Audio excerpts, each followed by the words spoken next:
نحمده ونصلي على رسوله الكريم اما بعد فاعوذ بالله من الشيطان الرجيم بسم الله الرحمن الرحيم رب اشرح لي صدري ويسر لي امري واحلل عقدة من لساني يفقهوا قولي.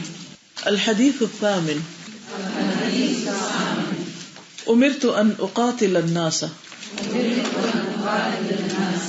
عن ابن عمر رضی اللہ عنہما ان رسول اللہ صلی اللہ علیہ وسلم قال امرت ان اقاتل الناس حتى يشهدوا ان لا الہ الا اللہ وَأَنَّ مُحَمَّدًا رسول اللہ وَيُقِيمُ الصَّلَاةَ وَيُؤْتُ الزَّكَاةَ فَإِذَا فَعَلُوا ذَلِكَ عَصَمُوا مِنِّي دِمَاءَهُمْ وَأَمْوَالَهُمْ إِلَّا بِحَقِّ الْإِسْلَامِ وحسابهم على الله تعالى رواه البخاري ومسلم. عن ابن عمر رضي الله عنهما ان رسول الله صلى الله عليه وسلم قال امرت ان اقاتل الناس حتى يشهدوا ان لا اله الا الله وان محمدا رسول الله ويقيموا الصلاة ويؤتوا الزكاة فإذا فعلوا ذلك عصموا مني دماءهم وأموالهم إلا بحق الإسلام وحسابهم على الله تعالى رواہ البخاری ومسلم. اب ہم اس کا لفظی ترجمہ دیکھیں گے. عن ابن عمر یعنی عبداللہ بن عمر رضی اللہ عنہما سے روایت ہے ان بے شک رسول اللہ صلی اللہ علیہ وسلم نے قال فرمایا امرت میں حکم دیا گیا ہوں یا مجھے حکم دیا گیا ہے ان یہ کہ اقاتل الناس میں جنگ کروں لوگوں سے حتی یہاں تک کہ یشہدو وہ گواہی دے دیں اللہ الہ الا اللہ کہ نہیں کوئی الہ برحق مگر اللہ وَأَنَّ اور بے شک محمد رسول اللہ کے رسول ہیں وَيُقِيمُ الصَّلَاةَ اور وہ قائم کرے نماز وَيُؤْتُ الزَّكَاةَ اور ادا کرے زکوٰۃ فَإِذَا پھر جب فَعَلُوا وہ کر لیں ذَلِكَ یہ کام یعنی نماز اور زکوٰۃ کا عصموا وہ بچا لیں گے منی مجھ سے دماءہم اپنے خون و اموالہم اور اپنے مال الا مگر بحق الاسلام اسلام کے حق کے ساتھ وحسابہم اور ان کا حساب علی اللہ اللہ کے ذمے ہے. رواہ البخاری و مسلم اسے بخاری اور مسلم نے روایت کیا ہے. اب اس کا رواں ترجمہ دیکھیے.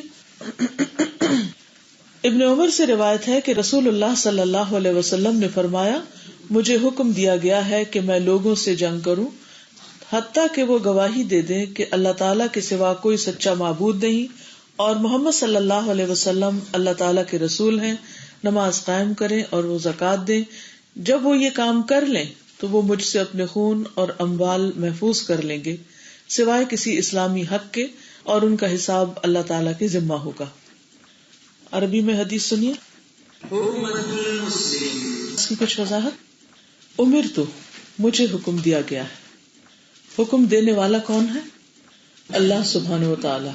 حکم کون کس کو دیتا ہے؟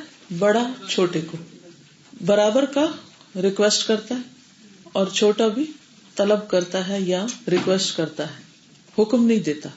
حکم دینا کس کا حق ہے؟ بڑے کا حق ہے. اور چھوٹے کا حق کیا ہے؟ اس کو ماننا.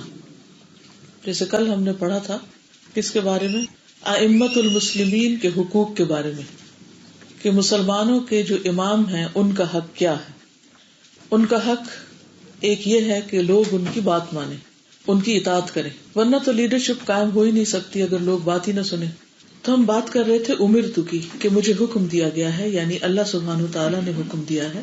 اور یہ عربی کا ایک عام انداز ہے کہ جس میں مجہول کا صیغہ استعمال کیا جاتا ہے، اس میں فاعل کا ذکر نہیں ہوتا کہ کس نے حکم دیا، لیکن یہ انڈرسٹوڈ ہے کہ حکم دینے والا یہاں اللہ سبحانہ وتعالیٰ ہے. مثلا قرآن مجید میں ایک اور جگہ پر آتا ہے وَخُلِقَ الْإِنسَانُ ضَعِيفًا، اور انسان کمزور پیدا کیا گیا ہے. تو ہم سب جانتے ہیں کہ پیدا کرنے والا اللہ تعالیٰ ہے. اسی طرح ایک حدیث میں آتا ہے، ابن عباس سے روایت ہے، امر النبی صلی اللہ علیہ وسلم ان يسجد على 7 اعضاء ولا يكف شعرا ولا ثوبا الجبهة واليدين والركبتين والرجلين.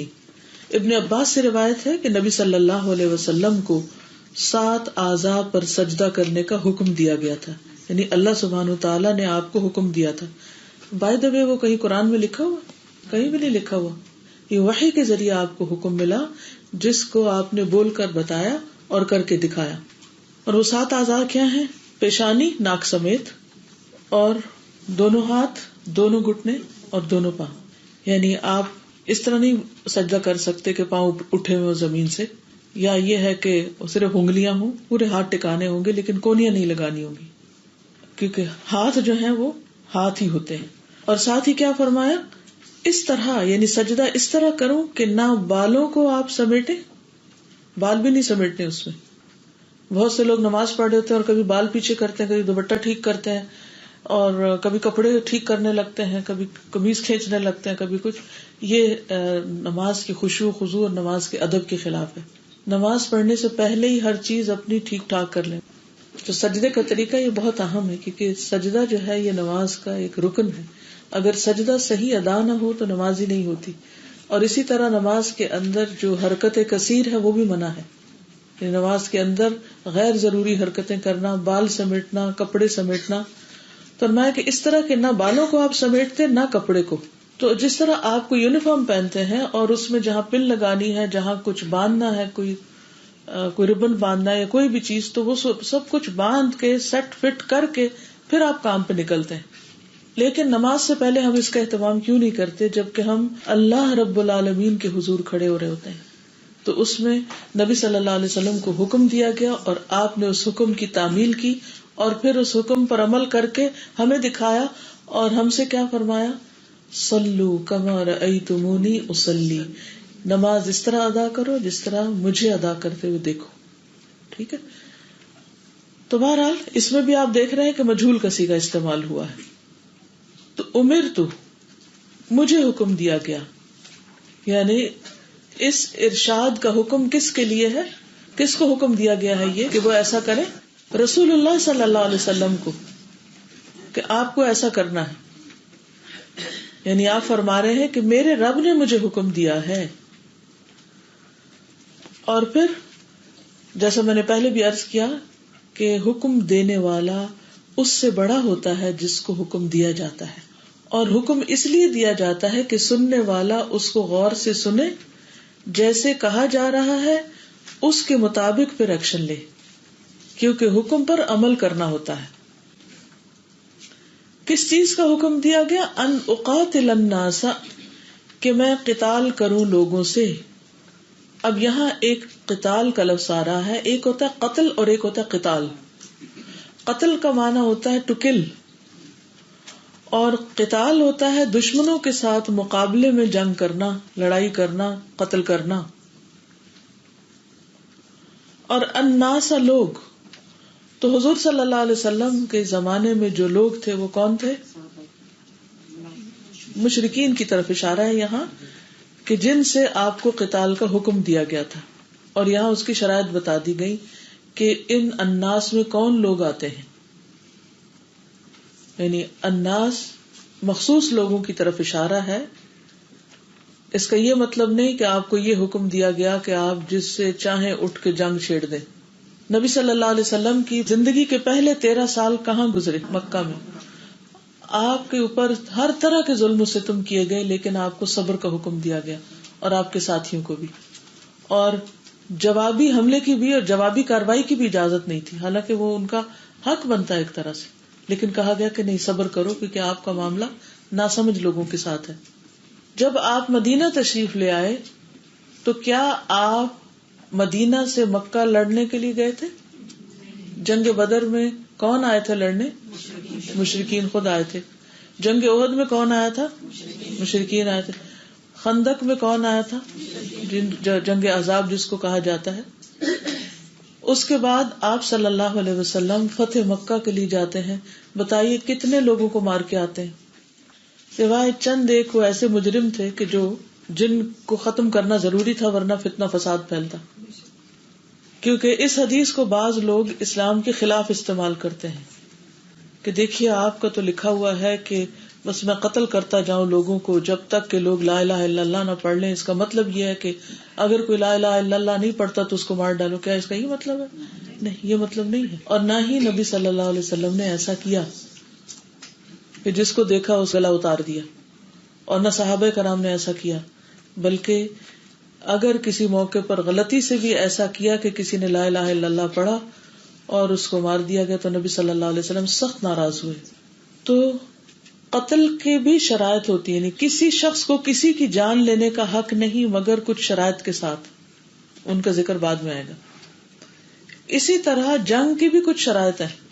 ایسا نہیں کہ جب ایک کو کچھ طاقت ملے، اقتدار ملے تو وہ دوسروں کو مارنا شروع کر دے اور ختم کرنا شروع کر دے، یا زور زبردستی سے اس کو اسلام کی طرف بلائے. یہ معنی نہیں ہے اس کا. اور پھر یہ ہے کہ قتال جو ہوتا ہے وہ مقابلے میں ہوتا ہے اور اس کی بھی کچھ شرائط ہوتی ہیں. اور بنیادی طور پر یہاں مراد ہے اصلاح کی غرض سے مقاتلہ. ٹھیک ہے، اصلاح کی غرض سے. اب کس سے قتال نہیں کیا جا سکتا وہ بھی یہاں بتا دیا گیا. اس حدیث سے ہمیں پتہ چلتا ہے کہ کس سے قتال نہیں کیا جائے گا یا کس کو قتل نہیں کیا جائے گا.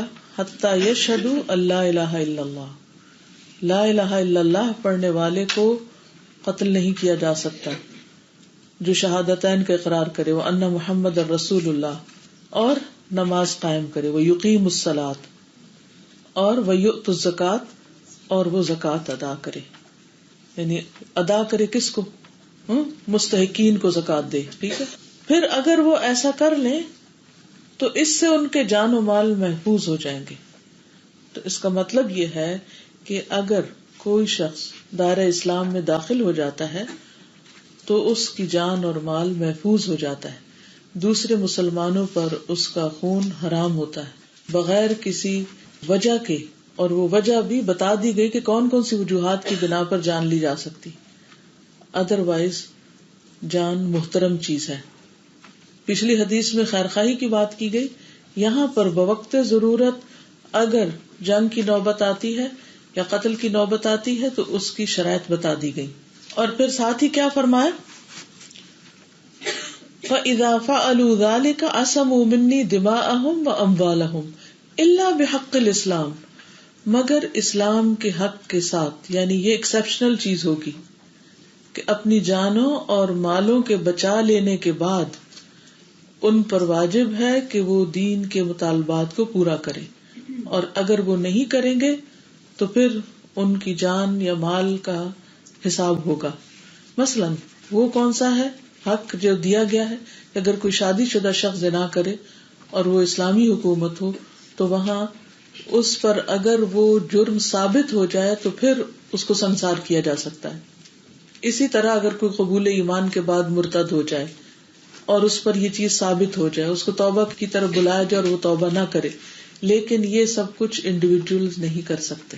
جیسے ہمارے عام طور پہ ہوتا ہے نا، کئی دفعہ آپ نے سنا ہوگا کہ کسی مسلم فیملی میں کسی بچی نے اگر کوئی ایسی بات کہہ دی یا کوئی ایسی چیز کر دی تو لوگ غیرت میں آ کے خود سے خود ہی مار دیتے ہیں. تو اس کی اجازت نہیں ہے.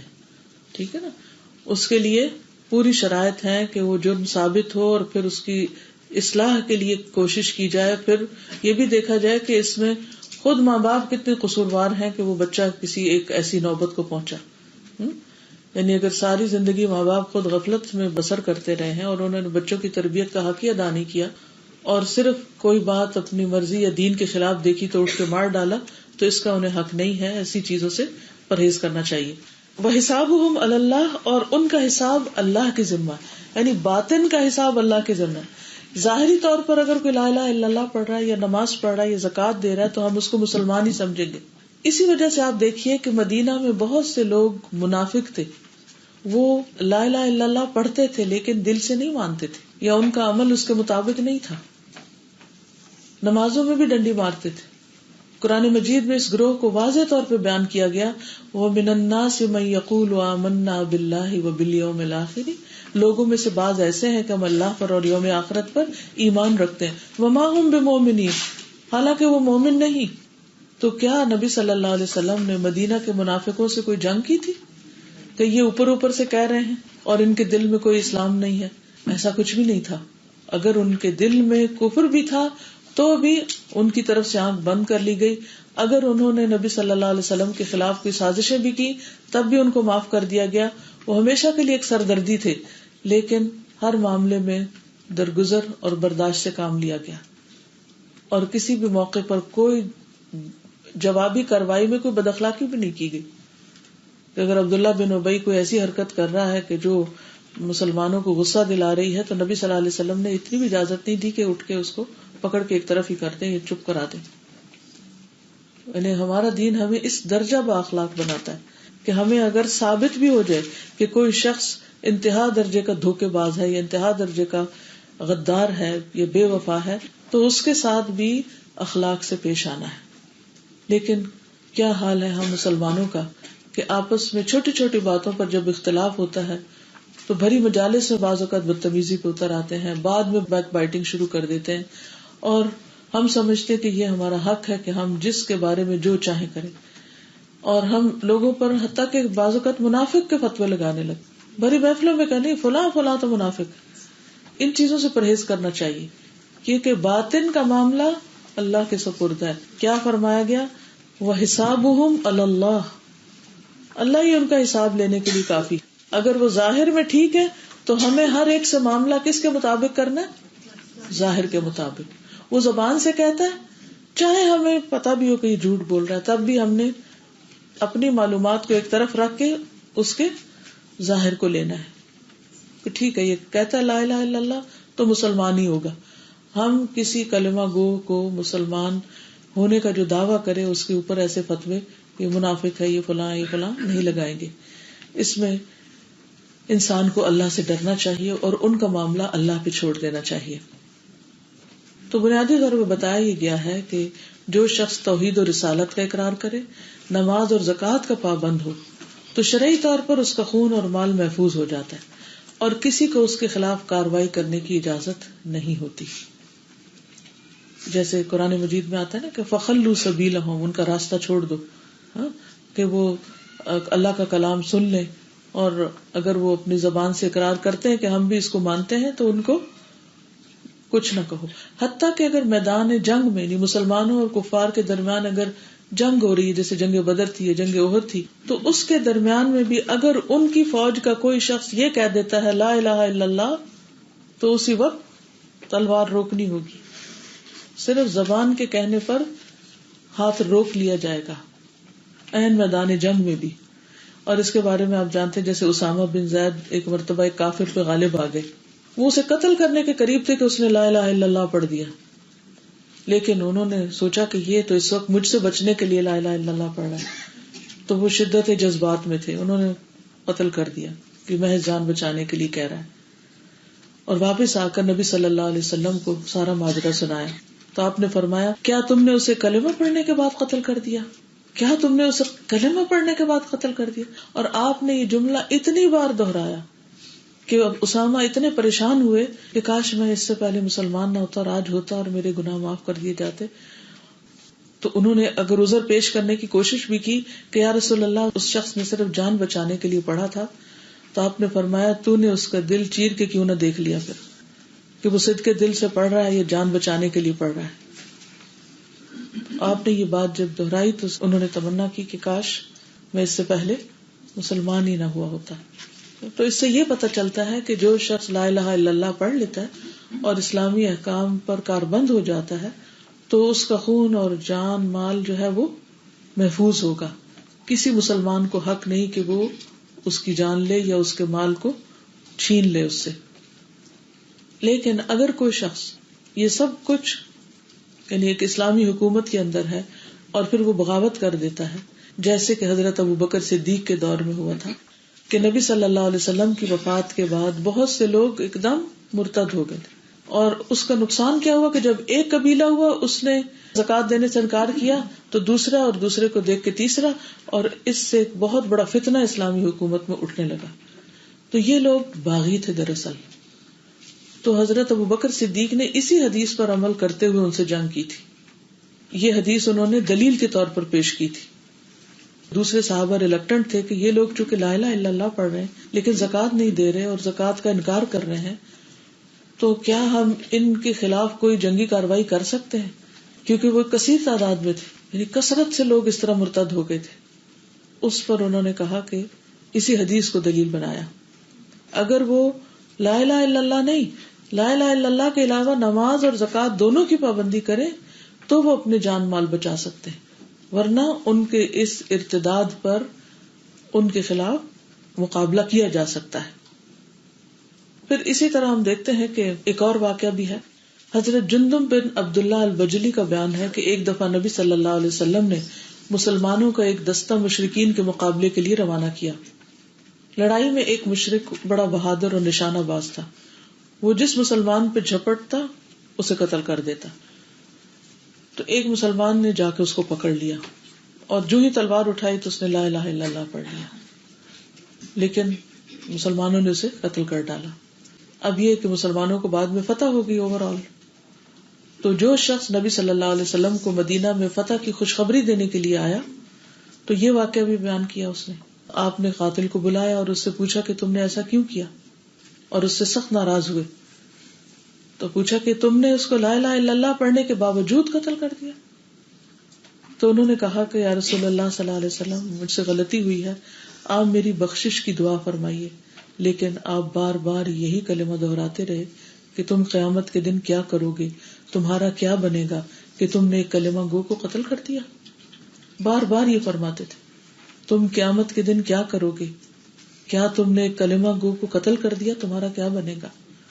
یعنی مسلمان کی جان کی اتنی زیادہ حرمت ہے، لیکن افسوس یہ کہ جہالت کی وجہ سے آج مسلمان ہی مسلمان کا گلا کاٹ رہا ہے، اور اس بات سے بالکل بے ڈر ہیں، بالکل بے خوف ہو گئے ہیں اس بات سے کہ کوئی ان کو پوچھنے والا ہے یا ان کا کوئی حساب لینے والا ہے. چھوٹی چھوٹی باتوں پر ایک دوسرے کے خلاف ہاتھ اٹھا لیتے ہیں، چھوٹی چھوٹی باتوں پہ غصہ آ جاتا ہے تو گھروں کے اندر ایسے کام ہو جاتے ہیں. تو نبی صلی اللہ علیہ وسلم نے فرمایا، جو شخص ہماری طرح نماز پڑھے، ہمارے قبلے کی طرف رخ کرے، ہمارا ذبیحہ کھائے، وہ مسلمان ہے، اسے اللہ تعالیٰ اور اس کے رسول کی پناہ حاصل ہے، لہٰذا اللہ تعالیٰ کی پناہ کے خلاف ورزی نہ کرو. حتیٰ کہ آپ نے دیکھا ہوگا کہ فتح مکہ کے موقع پر بھی آپ نے لوگوں کو جو کل تک آپ کے دشمن تھے، جب انہوں نے پناہ لے لی تو آپ نے پناہ دے دی. حتیٰ کہ ام ہانی کے ہاں پناہ لی تو انہوں نے پناہ دے دی. تو اس سے یہ پتہ چلتا ہے کہ جو شخص لا الہ الا اللہ پڑھتا ہو، صوم و صلات کا پابند ہو، اسے کافر نہیں کہہ سکتے اور نہ اس کی جان مال کو نقصان دے سکتے. ہاں اگر اس نے کوئی ایسا کام کیا کہ جو ان حدود کو توڑنے والا ہو یا ایک حکومت کے خلاف بغاوت کرنے والا ہو تو پھر اس کی پوچھ پکڑ ہو سکتی ہے اور پھر اس پر باقاعدہ مقدمہ چلایا جائے گا. ایسے نہیں کہ جس کا جو دل آئے وہ اٹھ کے ایکشن لینا شروع کر دے. اس سے انارکی پھیلتی، فساد پھیلتا ہے اور لوگوں کی زندگیاں حرام ہوتی ہیں، تو اس سے بچنا چاہیے. اس حدیث کے کچھ اور طرق بھی ہیں، یعنی یہ حدیث کچھ اور طریقوں سے بھی روایت ہوئی ہے. ایک حدیث مسلم میں آتی ہے، رسول اللہ صلی اللہ علیہ وسلم نے فرمایا، مجھے لوگوں سے لڑنے کا حکم اس وقت تک ہے کہ وہ لا الہ الا اللہ کی گواہی دینے لگے اور میرے ان تمام احکام پر ایمان لے آئے جو میں اللہ تعالیٰ کی طرف سے لایا ہوں. اگر وہ ایسا کر لیں تو مجھ سے اپنی جان و مال محفوظ کر لیں گے. ہاں حق پر ان کی جان و مال سے تعرض کیا جائے گا، باقی ان کا حساب اللہ تعالیٰ کے ذمہ ہے. اور دوسری روایت یہ ذبیحہ والی ہے جو ابھی میں نے آپ کے سامنے پیش کی ہے. سب سے پہلی چیز پھر ہم دیکھتے ہیں شہادتین کا اقرار. پیچھے میں اس کے بارے میں وضاحت کر چکی ہوں. کیا آپ میں سے مجھے کوئی بتائے گا کہ اشہد اللہ الہ الا اللہ کا مطلب کیا ہوتا ہے؟ یہ جاننا بہت ضروری ہے کیونکہ یہ پہلی بنیادی چیز ہے اسلام کی. کہ مثلاً میں گواہی دیتی ہوں، آپ کہتے ہیں میں گواہی دیتی ہوں، ہم سب گواہی دینے والے یہاں بیٹھے ہوئے ہیں، تو اس کا مطلب کیا ہوگا؟ کیا گواہی، یعنی کہ کیسے، طریقہ کیا ہوگا اس کا، کس طرح دیتے ہیں؟ زبان سے بھی، دل سے بھی، جوارے سے بھی، اور قبول کرنا، یعنی اقرار کرنا اور قبول کرنا. اقرار کرنا اور قبول کرنا. اس کو لکھ لیں اپنے پاس، یہ آپ کی ضرورت ہے. کل جب میں یہاں سے نکلی تو ایک بچی ملنے کے لیے بیٹھی ہوئی تھی، معلوم نہیں آج کلاس میں ہے یا نہیں. انہوں نے بتایا کہ وہ سکھ گھرانے سے تعلق رکھتی ہیں اور اسلام قبول کرنا چاہتی ہیں، لیکن ان کے کچھ سوال ہیں یا کچھ ان کے ذہن میں بھی باتیں. بہرحال انہوں نے بتایا کہ میں ان ساری باتوں کو مانتی ہوں جو اسلام کہتا ہے، سب کو درست مانتی ہوں، میں نے کتابیں بھی پڑھی ہیں، میں نے لیکچرز بھی سنے ہیں، میں مسجدوں میں بھی جاتی ہوں، میں مختلف اسکالرس کو بھی سنتی ہوں، مجھے اللہ تعالیٰ سے بہت محبت ہے، میں نے نماز بھی سیکھنی شروع کی ہوئی ہے، میں اسلام کے بارے میں پراپرلی سیکھ رہی ہوں سب کچھ. تو میں نے کہا پھر کس بات کی دیر ہے، پھر لا الہ الا اللہ پڑھ لو. کہنے لگی ابھی مجھے ٹائم چاہیے. تو مجھے ایسے جیسے روز روشن کی طرح ایک بات سمجھ آ گئی کہ اقرار اور قبول میں کیا فرق ہے. سارا اقرار موجود ہے کہ ہر چیز ٹھیک ہے، میں مانتی ہوں اس کو. تو میں نے کہا پھر اسلام قبول کر لو. کہا ابھی ٹائم چاہیے، ابھی پوری طرح دل کھلنے کی دیر. اب سمجھ آئی آپ؟ اچھا، اب کیا ہم اس کو مسلمان کہہ سکتے ہیں؟ نہیں کہہ سکتے نا. کیوں؟ اس لیے کہ اقرار ہے مگر قبول نہیں ہے. تو اشہد اللہ الہ الا اللہ جب ہم کہتے ہیں تو اس میں اقرار بھی ہوتا ہے اور قبول بھی ہوتا ہے. اقرار کس چیز کا؟ کہ اللہ کے سوا کوئی برحق معبود نہیں. ہم اقرار کرتے ہیں، دل سے بھی مانتے ہیں، زبان سے بھی بول رہے ہیں. ہاں، اور اگلا مرحلہ کیا ہے کہ جو کچھ اللہ تعالیٰ کہیں گے اس کو قبول کریں گے، قبول کر رہے ہیں. پھر جب قبولیت آتی ہے تو پھر سارا عمل شروع ہو جاتا ہے. اور پھر قبول کر کے ایکشنز کیسے ہوں گے؟ وہ اشہد ان محمد الرسول اللہ، اس کے مطابق ہوں گے. اب سمجھ آ گئی؟ یہ سمجھنا انتہائی ضروری ہے کیونکہ بہت سے لوگ اس کلمے کو ہی نہیں سمجھتے، اور جب نہیں سمجھتے تو مسلمان کو کافر بنا رہے ہوتے ہیں، کافر کو مسلمان کہہ رہے ہوتے ہیں. نہ اپنا پتا ہے نہ دوسروں کو پتا ہے، اور ایک کنفیوژن میں زندگی بسر کر رہے ہیں. تو اس کو سمجھنا ضروری ہے.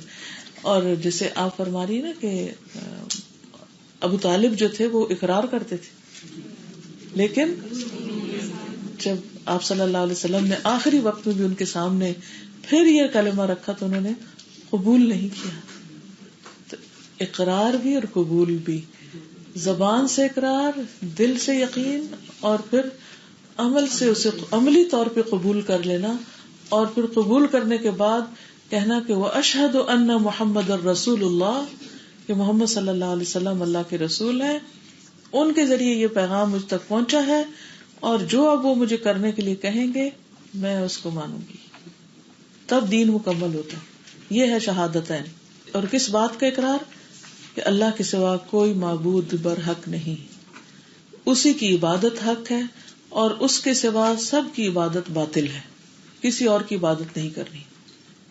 ٹھیک، یعنی اس بات کا اقرار کہ اس کے سوا کسی اور کی عبادت نہیں.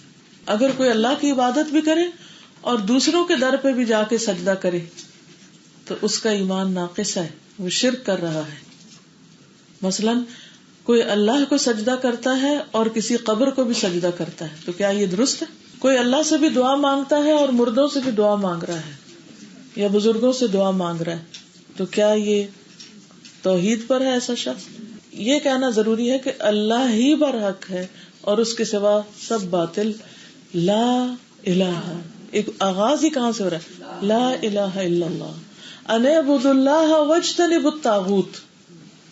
دو چیزیں آتی ہیں، ایک اس بات اور ایک نفی. اس بات کا اقرار کہ اللہ کی عبادت کرنی ہے، اور اس بات کا انکار کہ اللہ کے سوا کسی کی بھی نہیں کرنی. یہ دو چیزیں بھی ضروری ہیں اس میں. اب یاد رہے گا. یعنی صرف یہ کافی نہیں کہ میں اللہ کی عبادت کرتی، یہ کہنا بھی ضروری ہے کہ میں اللہ کے سوا کسی کی عبادت نہیں کرتی، کسی کی بھی نہیں کروں گی. وَمَن يَكْفُرْ بِالطَّاغُوتِ وَيُؤْمِن بِاللَّهِ فَقَدِ اسْتَمْسَكَ بِالْعُرْوَةِ الْوُثْقَىٰ لَا انفصام لَهَا. جو طاغوت کا انکار کرے، لا الہ کہے اور یؤمن باللہ اللہ پر ایمان لائے، تو پہلے سب کو مائنس کرنا ہوگا، اپنے دل کو ہر ایک کی محبت اور ہر ایک کی اس سے عقیدت سے خالی کرنا ہوگا، اور پھر اللہ سبحانہ وتعالی کو ہر چیز سے اوپر رکھنا ہے اور کہنا کہ میں صرف اس کی عبادت کرتی ہوں. یہ ہے خالص کلمہ توحید اور یہ ہے اللہ کی عبادت. اور پھر وَأَشْهَدُ أَنَّ مُحَمَّدًا رَّسُولُ اللَّهِ، اور میں گواہی دیتی ہوں کہ محمد صلی اللہ علیہ وسلم اللہ کے رسول ہیں. اور محمد کون ہے؟ عبداللہ کے بیٹے، محمد بن عبداللہ. یہاں نام ظاہر کیا گیا ہے کہ کوئی کنفیوژن نہ رہے. یہ نہیں کہا وَأَنِّي رسول اللہ کہ میں رسول ہوں اللہ کا. ٹھیک، تو آپ یہ بھی کہہ سکتے تھے نا کہ وَأَنِّي رسول اللہ، لوگوں کو یہ بتا سکتے تھے نا کہ لوگوں کہو لا الہ الا اللہ وَأَنِّي رسول اللہ کہ میں اللہ کا رسول. یہ نہیں کہا، آپ نے اپنا نام خود لے کے تاکید سے کلیئرٹی کے ساتھ بتا دیا کہ محمد کو رسول مانو، کسی مسلمہ کذاب کو یا کسی اور کو نہیں، محمد اور رسول اللہ. اس میں پھر محمد صلی اللہ علیہ وسلم کے علاوہ باقی آپ کے بعد آنے والے سب آؤٹ ہو جاتے ہیں. آپ کے بعد کوئی بھی رسول نہیں، کوئی نبی نہیں. ٹھیک ہے، تب انسان کی شہادتین مکمل ہوتی ہے کیونکہ وہ ہمارے لیے اسوہ حسنہ ہے. اور پھر آپ دیکھیے کہ جو شخص زبان سے یہ کہہ دے، یعنی زبان سے اقرار بھی کر لے، قبول بھی کر لے کہ ہاں ہاں ٹھیک ہے قبول ہے مجھے، میں اب اپنا اسلام ڈکلیئر کرتا ہوں، تو اس کے بعد اس کے جو دل کا معاملہ ہے وہ کس پر ہے؟ اس کے ہم ذمہ دار ہیں؟ نہیں. اگر آپ کسی مجلس میں بیٹھے ہوئے ہیں اور کسی کا ذکر چھڑ جائے اور کوئی کہے فلاں تو منافق ہے، کیا آپ اس کو اپروو کریں گے؟ کیا آپ بھی ہاں میں ہاں ملا ہاں بالکل منافق ہے؟ ہرگز نہیں. لوگوں کے دلوں میں کیا ہے صرف اللہ جانتا ہے. بعض لوگ کہتے ہیں نہیں لوگوں کا عمل بھی ایسا ہے، وہ جھوٹ بولتے ہیں، وہ ایسا کرتے ہیں. بھئی وہ جو کچھ بھی کرتے ہیں وہ ان کے ساتھ ہے. ہمیں مفتی بنا کے نہیں پیدا کیا گیا کہ ہم فتوے دینے لگے کہ یہ کافر ہے اور وہ کافر ہے اور یہ منافق ہے اور یہ فلاں ہے. ہمارے سامنے اگر کوئی شخص اس بات کا اقرار کرتا ہے اشہد ان لا الہ الا اللہ اور اسے قبول کرتا ہے اور اشہد ان محمد الرسول اللہ کہتا ہے، تو ہمارے لیے اس کی جان مال حرام ہے. عزت کسی چیز پہ ہمیں حق نہیں کہ کچھ کہیں. یہ پہلا اور بنیادی اخلاق ہے جو اسلام سکھاتا ہے. اس سلسلے میں ایک روایت ہے، اتبان بن مالک رضی اللہ عنہ کہتے ہیں کہ میری آنکھوں میں کچھ خرابی ہو گئی، تو اس لیے میں نے حضور صلی اللہ علیہ وسلم کی خدمت میں پیغام بھیجا کہ میری یہ خواہش ہے کہ آپ میرے گھر تشریف لا کر نماز پڑھیں تاکہ میں اس جگہ کو اپنے نماز پڑھنے کے لیے مخصوص کر لوں، کیونکہ وہ آنکھوں کی خرابی کی وجہ سے پہنچ نہیں پاتے تھے مسجد، کیونکہ میں مسجد میں حاضری سے معذور ہوں. تو آپ اپنے ساتھیوں کے ساتھ تشریف لائے، گھر میں داخل ہوئے، نماز پڑھائی، اور یہ نفل نماز تھی اور جماعت سے پڑھائی تھی آپ نے. ٹھیک ہے. کچھ صحابہ جو تھے وہ گفتگو میں مشغول تھے. اب باتیں ہو رہی تھی تو اتنے میں مالک بن دخشم کا ذکر آیا. یعنی ایسا ہوتا ہے نا جب سوشلائز کر رہے تھے بیٹھ کے باتیں، سوشل گیدرنگ ہوتی ہے تو کبھی کسی کا ذکر چھڑ جاتا ہے، اچھا فلاں کہاں ہے، وہ نظر نہیں آ رہا، وہ خیریت ہے، وہ کدھر ہے. تو ایک شخص کا ذکر آیا تو کچھ لوگوں نے اس کو مغرور اور متکبر کہا کہ وہ آپ صلی اللہ علیہ وسلم کی تشریف آوری کی خبر سن کے بھی آپ سے ملنے نہیں آیا. ہوتا نا کہ کہیں پر کوئی بڑا آدمی آئے تو پھر سارے لوگ اہتمام کرتے ہیں. مثلاً پاکستان سے آپ کا کوئی رشتے دار آتا ہے تو آپ کی دوستیں، رشتے دار، عزیز اقارب کیا کرتے ہیں؟ آ کے ایک آنر دینے کے لیے آتے ہیں نا، ملتے ہیں آ کر. تو اسی طرح نبی صلی اللہ علیہ وسلم اس خاص علاقے میں تشریف لے گئے تھے، تو جو بھی آس پاس کے لوگ تھے، جس نے سنا سارے آ گئے، وہ نہیں آیا. تو اب وہ نہیں آیا تو لوگوں نے کیا کہا، یہ تو بڑا مغرور ہے، بڑا متکبر ہے، وہ ملنے نہیں آیا، لگتا ہے منافق ہے، خود ہی فتویٰ دے دیا اس لیے نہیں آیا. صحابہ نے کہا ہم دل سے چاہتے تھے کہ آپ اس کے لیے بد دعا کر دیں، وہ کیوں نہیں آئے؟ کیونکہ ان کو حضور صلی اللہ علیہ وسلم سے محبت تھی نا، عقیدت تھی. تو جب انہوں نے دیکھا کہ وہ شخص نہیں آیا تو انہیں غصہ آیا کہ کیوں نہیں آیا. تو وہ کہتے ہیں ہم نے چاہا کہ آپ بد دعا کریں اور ہلاک ہو جائے یا کسی مصیبت میں پڑ جائے. یعنی غصے میں انسان بعض اوقات اپنی اولاد کے لیے بھی ایسی باتیں سوچنے لگتا ہے. تو اس لیے یہ نہ سوچیں، صحابہ بھی انسان تھے اور ان کا وہ غصہ اپنی ذات کے لیے نہیں تھا، وہ نبی صلی اللہ علیہ وسلم کی محبت میں یہ سب کہہ رہے تھے. لیکن آپ صلی اللہ علیہ وسلم نماز سے فارغ ہوئے تو فرمایا، کیا وہ اللہ تعالیٰ کی معبودیت اور میری رسالت کی گواہی نہیں دیتا؟ یعنی مالک جس کی باتیں تم کر رہے ہو کیا وہ شہادتین نہیں پڑھتا؟ صحابہ نے عرض کیا، زبان سے تو وہ اس کا قائل ہے مگر اس کے دل میں یہ بات نہیں. یہ ہر دور کے لوگوں کی ایک ویکنس رہی ہے کہ وہ دل تک جا پہنچتے ہیں. آپ صلی اللہ علیہ وسلم نے فرمایا، جو شخص اللہ تعالیٰ کی توحید اور میری رسالت کی گواہی دے گا وہ دوزخ میں داخل نہیں ہوگا. اور فرمایا کہ اس کو آگ نہ کھائے گی. یعنی تم اس وقت اس کے دل کی باتیں نہ کرو، اس نے ظاہر میں جو کہہ دیا ہے تو جو یہ گواہی دے وہ آگ سے بچ جائے گا. تو اس سے آپ دیکھیں کہ نبی صلی اللہ علیہ وسلم کی سوچ کتنی پازیٹیو تھی، اور ہمیں ابتدا سے ہی پازیٹیو تھنکنگ دی گئی کہ لوگوں کے ظاہر پر معاملہ کرو. اگر کوئی بظاہر آ کر آپ کی خوشامد بھی کر رہا ہے اور آپ کو پتا ہے کہ یہ بس اوپر اوپر سے کر رہا ہے، دل میں کچھ نہیں ہے اس کے، تو بھی اس کو یہ نہ تانا دو کہ جاؤ تم یہاں سے، مطلب بھی ہو اور تم اس وقت اپنے کام کے لیے آئے تو یہ سب باتیں کر رہے ہو ورنہ مجھے تمہاری اصل پتا ہے. ایسا کچھ نہیں، نہ تانا دے نہ کسی اور سے کہے دیکھا آج وہ فلاں کیا کر رہا تھا حالانکہ وہ ایسا کھوٹا ہے. نہیں، زبان بند. اللہ جانتا ہے کون کیا ہے، کیونکہ ہم نے کسی کے اندر نہیں جا کے دیکھا. ٹھیک ہے بعض لوگ سست ہوتے ہیں، آپ جو ان سے تعاون چاہتے ہیں وہ نہیں کر پاتے، ان کی اپنی کچھ مجبوریاں ہوتی ہیں، ان کے اپنے کچھ مشاکل ہو سکتے ہیں. تو ہمارا اخلاق ایسا ہونا چاہیے کہ ہم لوگوں کو رعایت دیں اور ان کی خیر خواہی میں لگے رہیں، ان کو اچھی بات پہنچاتے رہیں. کیونکہ اگر ہم نے یہ کرنا شروع کر دیا، اس کو کافر کہیں، اس کو منافق، اس کو مشرک، اس کو فلاں، اس کو فلاں، تو اتنا انتشار پھیلے گا کہ لوگوں کی اصلاح کا رستہ رک جائے گا. دیکھیے کل جو آپ کو میں نے پھر مراتب گنوائے تھے، اسلام، ایمان، احسان، نصیحہ، تو کچھ لوگ صرف اسلام کے لیول پہ ہوتے ہیں، وہ لا الہ الا اللہ پڑھ کے نماز روزہ کرتے ہیں اور گھر بیٹھتے ہیں. کچھ لوگ اس سے زیادہ درجے پر ہوتے ہیں، کچھ احسان کے درجے پر ہوتے ہیں، سب نہیں ہوتے احسان کے درجے پر، اور کچھ نصیحہ کے درجے پر ہوتے ہیں، خیر خواہی کے درجے پر ہوتے ہیں. تو سب لوگوں کو ایک لاٹھی سے مت ہانکیے اور ہر ایک سے ایک طرح کی ایکسپیکٹیشن مت رکھیے. ہماری فرسٹریشن شروع ہی یہاں سے ہوتی ہے. اچھا بچوں کے بارے میں ہم کیوں ہر وقت نالاں رہتے ہیں، کیوں خفا رہتے ہیں؟ کیونکہ ہماری ایکسپیکٹیشن ان سے بہت ہائی ہوتی ہیں. ہم ان کو دوسروں کے بچوں کے ساتھ کمپیئر کرنا شروع کر دیتے ہیں، بہن بھائیوں کے بچوں کے ساتھ یا ان کے دوستوں کے ساتھ. دیکھو فلاں تو پڑھ کے یونیورسٹی چلا گیا، فلاں تو یہ بن گیا اور تم کتنے نکمے ہو، اور اس کا بالکل ہم کانفیڈینس ختم کر کے رکھ دیتے ہیں. ہر بندہ ڈاکٹر بننے کے لیے نہیں پیدا ہوا، اور ہر بندہ وہ نہیں بن سکتا جو اس کے ماں باپ اس سے چاہتے ہیں. پتہ نہیں اس سے اللہ نے کیا کام لینا ہے. تو اس لیے صبر اور حوصلے میں رہا کرے. یعنی بچوں کے بارے میں ٹو مچ وری نہیں کرنی چاہیے، اللہ پہ بھی بھروسہ کرنا چاہیے اور دعائیں کرتے رہنا چاہیے اور ان کو اچھی نصیحت کرتے رہنا چاہیے، تو اللہ تعالیٰ ان کو سنبھالے گا. دوسری چیز جو ہے شہادتین کے بعد وہ کیا ہے؟ نماز قائم کرنا. اب مجھے آپ یہ بتائیں گے کہ نماز قائم کرنے کا مطلب کیا ہے؟ شہادتین کا تو آئی ہوپ کہ اب یاد رہے گا. ہاں انشاءاللہ.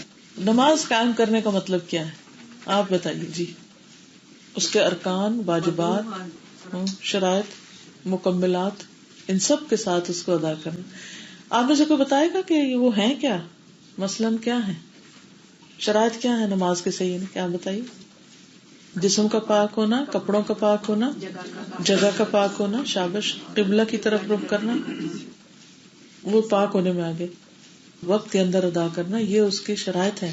اگر ان میں سے کوئی ایک شرط پوری نہ ہو، مثلاً کوئی شخص وضو کے بغیر کھڑا ہو جائے، یا گندی جگہ پہ کھڑا ہو جائے، یا قبلے کی طرف منہ نہ کرے کہیں اور کر لے، یا پھر اگلی شرط کیا ہے وقت سے پہلے ہی شروع کر دے، تو یہ شرائط جو ہے یہ اقامت صلاۃ کا حصہ ہے. ٹھیک ہے، یہ نماز سے پہلے کی شرائط ہے. نماز کے اندر تکبیر تحریمہ، قیام فرض ہے. صحابہ کرام جو تھے وہ اگر کھڑے نہیں ہو سکتے تو سہارا لے لے کے کھڑے ہوتے تھے. فرض نماز میں تو چاہے آپ کو کوئی چیز پکڑ کے کھڑے ہونا پڑے تو کھڑے ہو نماز میں، اور خصوصاً اگر ہم باقی کام کھڑے ہو کے کر رہے ہیں تو نماز میں بھی کھڑے ہو. پھر سورۃ فاتحہ کا پڑھنا، قرآن مجید کا کوئی حصہ پڑھنا، پھر اس کے بعد رکوع کرنا، کہ جس نماز میں رکوع نہیں ہے وہ نماز نہیں ہوتی. پھر اسی طرح سجدہ کرنا، تشہد اخیر تشہد جو ہے، اور پھر سلام پھیرنا اس کو ساتھ ختم کرنا اس کو. پھر آپ دیکھیے کہ عربی زبان میں نماز پڑھنا، اور پھر خشوع و خضوع سے پڑھنا. قد افلح المؤمنون الذین هم فی صلاتهم خاشعون.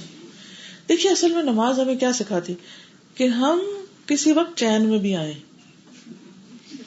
ہر وقت بس ادھر ادھر کی بیکار باتیں نہ سوچے جائیں، اپنے ذہن کو خالی کرنا شروع کریں.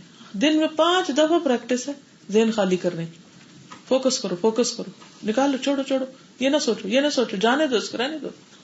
اچھا ہم کیا کرتے ہیں؟ جو باتیں نہیں یاد وہ بھی نماز میں یاد کرتے ہیں. اور یہ سراسر شیطان ہوتا ہے، وہ نا فوراً آ جاتا ہے جب اللہ کو کہتے آ جاتا ہے، کہتے اذکر قضا، باقاعدہ حکم دیتا ہے وہ یاد کرو، اس کا پلان بنا لو، فلاں کرو. اور جب ہم سلام پھرتے تو سوچتے ہیں اچھا 2 پڑھی تھی کہ 4 پڑھی تھی، کچھ یاد نہیں. تو یہ اپنے ساتھ بڑی زیادتی ہے دونوں طرح، ایک دینی اعتبار سے، ایک دنیاوی اعتبار سے. دینی اعتبار سے کیا زیادتی ہے اپنے ساتھ؟ نماز کا جو ہے نا وہ فلاح کا جو لیول ہے اس سے نیچے آ جاتے ہیں. دنیاوی اعتبار سے اس میں کیا نقصان ہے؟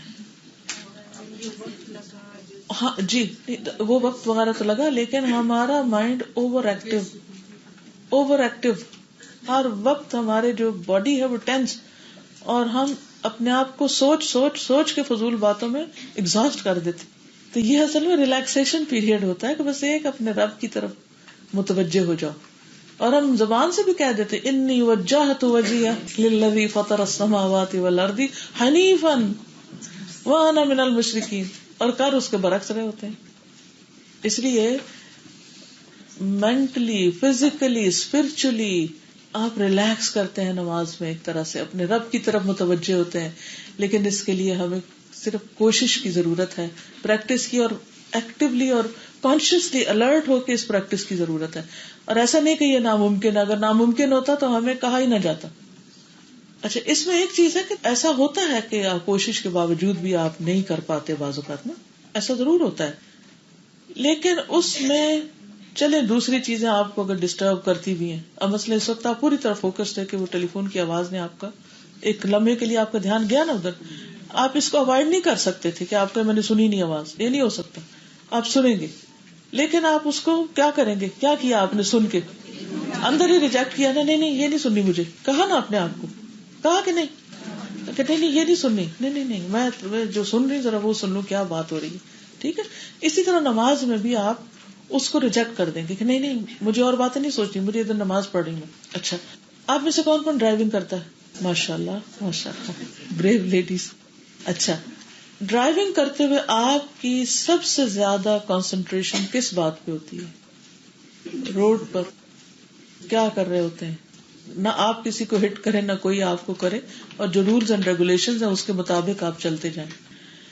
کیا آپ اس وقت کچھ بات سن رہے ہوتے ہیں؟ کسی کی کوئی ساتھ بیٹھ کے باتیں کر رہا ہوں سن رہے ہو، جب آپ بول بھی رہے ہوتے ہیں ساتھ، ٹھیک ہے نا.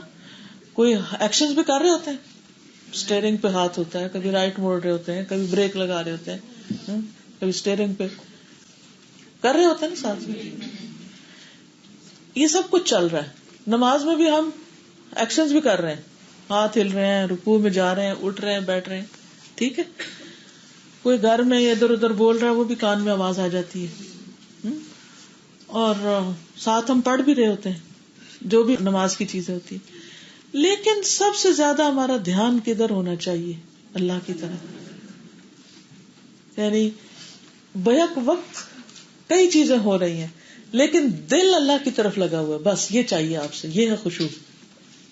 آپ یہ بھی نہیں کر سکتے کہ چپ کر کے کھڑے ہو جائیں، دل میں نماز پڑھیں کہ نہیں اس طرح میں زیادہ اچھی پڑھتی، اس کی اجازت نہیں ہے آپ کو، منہ سے بولنا ہے، ڈکلیئر کرنا ہے اس کو. اچھا یہ بھی آپ نہیں کر سکتے کہ آپ کانوں میں انگلیاں دے دیں یہ اجازت نہیں ہے کہ کان میں روئی رکھ کے نماز پڑھو. یہ بھی نہیں کر سکتے کہ آنکھیں بند کر کے پڑھو, اس سے بھی منع کیا گیا. ٹھیک ہے, یہ سب کچھ چلے گا ساتھ, لیکن دھیان اللہ کی طرف. اور جو چیز بیچ میں اور ڈسٹرب کرے, کیونکہ نہیں, کبھی ادھر سے بچ رہے, کبھی ادھر سے بچ رہے, کبھی ادھر سے بچ رہے, بس نماز میں بھی کبھی اس خیال سے بچ رہے, کبھی اس سے بچ رہے, کبھی اس. مجھ سے زیادہ جو آپ لوگ ڈرائیونگ کرتے ہیں وہ میری بات سمجھ رہے ہوں گے اس وقت, کیونکہ اگر آپ اس سے غافل ہو گئے نا کہ جا کے کر رہے یا آپ کہ کوئی آ رہی ہے گاڑی مارنے آپ کو, تو پھر تو مسئلہ ہو جائے گا, پھر وہ آپ منزل پہ پہنچنے سے رہے, پھر نماز نہیں کمپلیٹ ہوتی. ٹھیک ہے, اقامت صلاۃ کا یہ بھی ایک حصہ ہے کہ آپ نے فل کنسنٹریشن کرنی ہے. فل کنسنٹریشن کا مطلب یہ نہیں کان ناک بند کر کے فل کنسنٹریشن, مطلب یہ ہے کہ اہم ترین چیز کو اپنے سامنے رکھنا ہے, اور اس کی ہر نماز میں پریکٹس کرنی ہے انشاءاللہ. نماز قائم کرنے میں جو قبلہ رخ ہونا ہے وہ بھی بہت امپورٹنٹ ہے. قبلے کا رخ ہونا, بہت سے لوگ گاڑی میں نماز پڑھنا شروع کر دیتے ہیں. فرض نماز گاڑی میں نہیں ہوتی. آپ سفر کر رہے ہیں تو ظہر اور عصر کو ملا کے پڑھ لیں, مغرب اور عشاء کو ملا کے پڑھ لیں, یا پہلے پڑھ لیں یا جا کے پڑھ لیں اپنی جگہ پر, لیکن فرض نماز گاڑی میں نہیں. ہاں, جہاز کی جب بہت لمبی فلائٹ ہو اور اس میں مس ہونے کا اندیشہ ہو تو پھر آپ جدھر بھی منہ کر کے آئے پڑھ لیں, وہ ایک ایکسپشنل صورت حال ہے تاکہ نماز قضا نہ ہو. فرمائی, جو جمع کی ہوئی نماز ہے دوبارہ نہیں ریپیٹ کرنی پڑے گی, وہ نماز ہو جاتی ہے. جی, یہ رخصت ہے اللہ کی طرف سے. تھوڑا بہت فرق آ جائے تو کوئی نہیں, وہ ایک وسعت ہے اس میں, لیکن رخ وہی ہونا. اسی لیے شطر المسجد الحرام کا لفظ آیا, شطر جانب یعنی وہ سائڈ. جی, گیس کر کے پڑھ سکتے ہیں. جی, ویسے تو کمپس ہونا چاہیے پاس. ٹھیک ہے. اسی طرح یہ ہے کہ نمازیوں کو مارنے کی اجازت نہیں ہے. اگر کوئی نماز پڑھ رہا تو اس کو مارا نہیں جا سکتا. ابو امامہ کہتے کہ رسول اللہ صلی اللہ علیہ وسلم خیبر سے آئے تو آپ کے پاس 2 غلام تھے. حضرت علی نے کہا, اے اللہ کے رسول صلی اللہ علیہ وسلم, ہمیں بھی ایک غلام دے دیں. آپ نے فرمایا, جو چاہتے ہو لے لو. انہوں نے کہا, آپ میرے لیے پسند کریں. آپ نے فرمایا, یہ لے لو, اور اس کو مارنا نہیں, کیونکہ میں نے خیبر سے واپس آتے ہوئے اسے نماز پڑھتے ہوئے دیکھا ہے, اور مجھے نمازیوں کو مارنے سے منع کیا گیا ہے. یعنی جو شخص نماز پڑھتا ہو تو اس کی پٹائی نہیں کی جا سکتی, لیکن اگر بچے نماز نہ پڑھے تو پٹائی کی اجازت ہے 10 سال کی عمر میں. اگر آپ اس کو وقت کے ساتھ ساتھ کہتے رہیں گے, سکھاتے رہیں گے, ساتھ کھڑا کرتے رہیں گے تو انشاءاللہ نوبت نہیں آئے گی. لیکن یہ نماز جو ہے یہ بچانے والی ہے, دنیا کی مار سے بھی اور آخرت کی مار سے بھی. اور جو نماز نہیں پڑھتے, اگر دنیا میں وہ بچ بھی گئے, وہ ڈاچ دے بھی گئے دوسروں کو, قبر میں تو پکڑے جائیں گے. اور قبر میں ایک ایک نماز کے اوپر جو گرز پڑیں گے اور جو مار پڑے گی, وہ پھر کوئی بچانے والا آئے گا نہیں. ٹھیک. جی, فرمائیں. اس میں آپ دیکھیے کہ مارنے کی بھی جو بات ہوتی ہے نا اسلام میں, وہ نہیں ہوتا کہ مار مار کے بحال کر دو.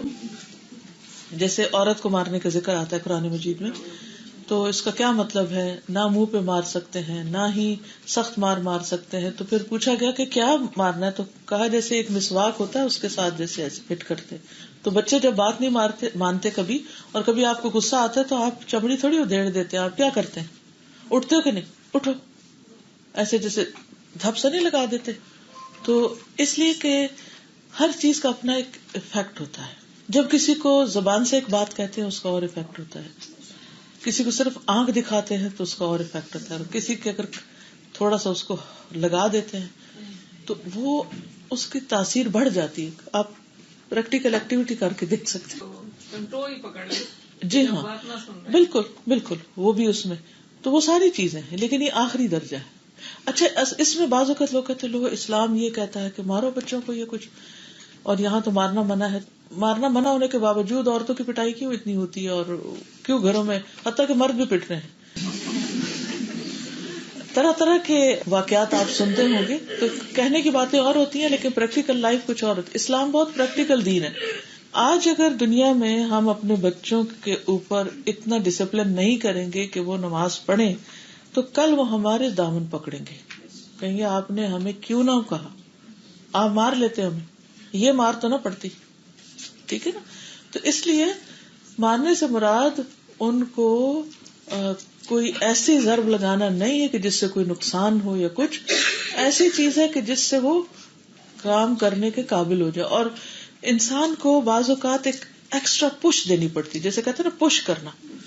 جب آپ پش کر کے ڈال دیتے ہیں نا اس کو تو پھر اس کو مزہ آنے لگتا ہے. کئی دفعہ ہوتا ہے پش کر کے آپ کھانا منہ میں ڈالتے ہیں, کوئی کھانے لگتے ہیں, تو اب یہ کوئی ظلم کر رہے ہوتے ہیں آپ پش کر رہے ہیں ان کو کہ کھاؤ, کیونکہ ان کو بعض اوقات نہیں سمجھ آ رہی ہوتی. کیا ہم اتنے بڑے ہو گئے, ہمارے ساتھ یہ نہیں ہوتا, کوئی پوچھے چائے پینی ہے, نہیں پینی, کھانا کھانا, نہیں کھانا, پھر تھوڑی دیر کہتے بھوک لگی ہے. ہم اتنے بڑے ہو کے بھی حرکتیں کر رہے ہوتے ہیں, لاڈ کر رہے ہوتے ہیں. پلین میں ہم قبلے کا تعین کیسے کریں گے؟ یہ دیکھیے کمپس کے ساتھ ہو جاتا ہے, کئی جہازوں کے اندر ڈائریکشن ہوتی ہے, عملہ بتا دیتا ہے کہ ویسٹ ہم یہاں سے قبلہ کس طرف ہے. اب آئی فون کے اوپر قبلے کا ڈائریکشن موجود ہے, کسی بھی صورت نہیں پتا چل رہا تو اینما تولوا فثم وجہ اللہ. کیونکہ اگر کپڑے دیکھے, نماز جو ہے نا وہ ایسا فریضہ کہ کسی حال میں معاف نہیں جب تک بندہ ہوش میں. اگر کسی کے پاس کچھ بھی نہیں, تیمم کی مٹی بھی نہیں, کوئی چیز نہیں, تو وہ ایسے بھی پڑھ سکتا. اگر کسی کے پاس جیسے کپڑا ہی نہیں ہے, کسی کے کپڑے ہی چوری ہو گئے, کوئی نہانے کھڑا ہوا تھا, کوئی لے ہی گیا, اور وہ بیٹھا ہوا ہے تو اس کے پاس کچھ نہیں, تو وہ سمٹ کے ادھر ہی اشاروں سے پڑھ لے. یعنی نماز ایسا فریضہ ہے کہ جس میں چھوٹے موٹے عذر سے اس کو چھوڑنا نہیں چاہیے. ٹھیک ہے, دعا کرے. سب سے بڑی بات یہ کہ ہمارے ہاتھ میں کچھ نہیں ہے, اللہ تعالیٰ ہی دل کھولتا ہے. رو رو کے اللہ سے دعا کرے, کیونکہ نماز وہ چیز ہے جس کا سب سے پہلے حساب ہوگا, پوچھ ہوگی, تو اس لیے چھوڑنے کی گنجائش نہیں ہے. چلیے آگے چلتے. زکوٰۃ ادا کرنا, کس کو ادا کرنا؟ مستحقین کو. کس کس چیز پہ زکوٰۃ ہے؟ سونا, چاندی, سامان تجارت اور مویشی اور زمین سے جو اناج وغیرہ پیدا ہوتا ہے. ٹھیک ہے, تو جو زکوٰۃ دے رہا ہو اس کی بھی جان مال محفوظ ہے, اور جو زکوٰۃ دینے سے انکار کر دے تو اسلامی حکومت ان کے خلاف ایکشن لے سکتی ہے. جیسے ابو بکر صدیق رضی اللہ تعالیٰ عنہ نے کہا تھا کہ قسم اللہ کی میں ہر اس شخص سے جنگ کروں گا جو زکوٰۃ اور نماز میں فرق کرے گا. یعنی نماز پڑھے لیکن زکوٰۃ نہ دے, کیونکہ زکوٰۃ مال کا حق ہے. خدا کی قسم اگر انہوں نے زکوٰۃ میں 4 مہینے کی بکری دینے کو بھی انکار کیا, جانوروں پہ جو زکوٰۃ ہوتی ہے جسے وہ رسول اللہ صلی اللہ علیہ وسلم کو دیتے تھے, تو میں ان سے لڑوں گا. عمر رضی اللہ تعالیٰ عنہ نے فرمایا کہ اللہ کی قسم یہ بات اس کا نتیجہ تھی کہ اللہ تعالیٰ نے ابو بکر کا سینہ اسلام کے لیے کھول دیا تھا, اور بعد میں اس نتیجے پہ پہنچا کہ ابو بکر حق پر تھے, اور وہیں وہ فتنہ ختم ہو گیا. ورنہ وہ بڑھتا تو آپ دیکھتے ہمارے ایمان کا اور باقی لوگوں کا حال کیا ہوتا. تو کچھ فتنوں کو ختم کرنے کے لیے بھی اسلام نے اجازت دی ہے. ایک طرف خیر خواہی ضروری ہے, اور دوسری طرف جو باغی ہیں ان کو پکڑنا بھی ضروری ہے تاکہ کرپشن نہ پھیلے. اور یہ ہر سوسائٹی میں ہوتا ہے اپنے اپنے طریقے پر, اور ہمارا دین تو اللہ کی طرف سے آیا ہے. اس لیے اللہ کے لیے خیر خواہی کا وہ جو پچھلی حدیث گزری اس میں یہ کہ جو کچھ اللہ نے بھیجا اس کے اوپر سچے دل سے ایمان لائے کہ یہی حق ہے. ٹھیک ہے, اور پھر یہ اللہ بحق الاسلام, کہ اسلام کا جو حق ہے, تو اس کے لیے پہلے میں نے آپ کو بتا دیا کہ کن کن وجوہات پر یعنی کہ خون حلال ہوتا ہے, ادروائز نہیں ہوتا. یعنی صرف وہم و گمان کی بنا پر یا کسی کے اوپر بدگمانی کی بنا پر کہ یہ میرا خیال ہے منافق ہو گیا, تو نبی صلی اللہ علیہ وسلم نے منافقوں کے خلاف جنگ نہیں کی. اصل میں یہ حدیث جو ہے لوگوں کے ساتھ یعنی جنگ کا جو اصول اور قاعدہ ہے وہ بیان کرتی ہے کہ کہاں ہو سکتی ہے اور کہاں نہیں ہو سکتی. اور وہ بھی یہ نہیں کہ انڈیویجولز اپنے پاس سے اٹھ کے شروع کر دیں گے, یہ باقاعدہ جو اسلام میں جنگ کے اصول اور قواعد ہیں اس کے مطابق ان سب چیزوں پر عمل کیا جائے گا. تو اب دوبارہ سے تھوڑا سا خلاصہ کر لیتے ہیں حدیث کا. پہلی بات یہ ہے کہ حدیث میں آتا ہے امیر تو مجھے حکم دیا گیا. اس سے یہ بات ثابت ہوتی ہے کہ نبی صلی اللہ علیہ وسلم کو بھی اللہ سبحانہ تعالی کے احکام ماننا ضروری تھے, اور وہ اللہ کے بندے ہیں. اگرچہ آپ نے خود بھی احکام دیے لیکن آپ نے اللہ سبحانہ تعالی کے احکامات قبول کیے اور ان پر عمل کیا.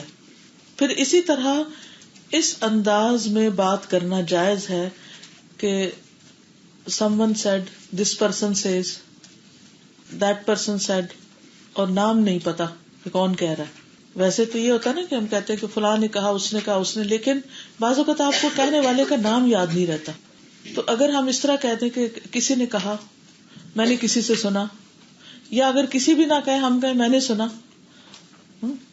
اس طرح بات کی اجازت ہے. جیسے یہاں پر کہا گیا امر تو, مجھے حکم دیا گیا, یہ نہیں بتایا کس نے حکم دیا. تو یہ گفتگو کا انداز جو ہے یہ کوئی معیوب نہیں ہے، اس کی اجازت ہے. مثلا اگر کوئی آپ سے یہ کہتا ہے کہ میں نے سنا تھا کہ ایسا نہیں کرتے، تو ضروری نہیں کہ آپ بتائیں کہ کس سے سنا تھا. بعض اوقات نام بتانے میں کیا ہوتا ہے، فساد بھی ہو جاتا ہے کئی دفعہ. تو نام بتائے بغیر بات کی جا سکتی ہے. ٹھیک ہے، یہ بات بھی یہاں سے پتہ چلتی ہے امرتو سے.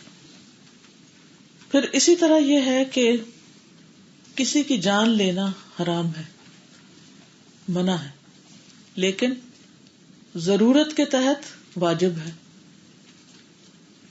پھر یہ بھی ہے کہ لوگوں کے باطن کا معاملہ اللہ کے سپرد ہے، کسی پہ تہمت نہیں لگانی چاہیے،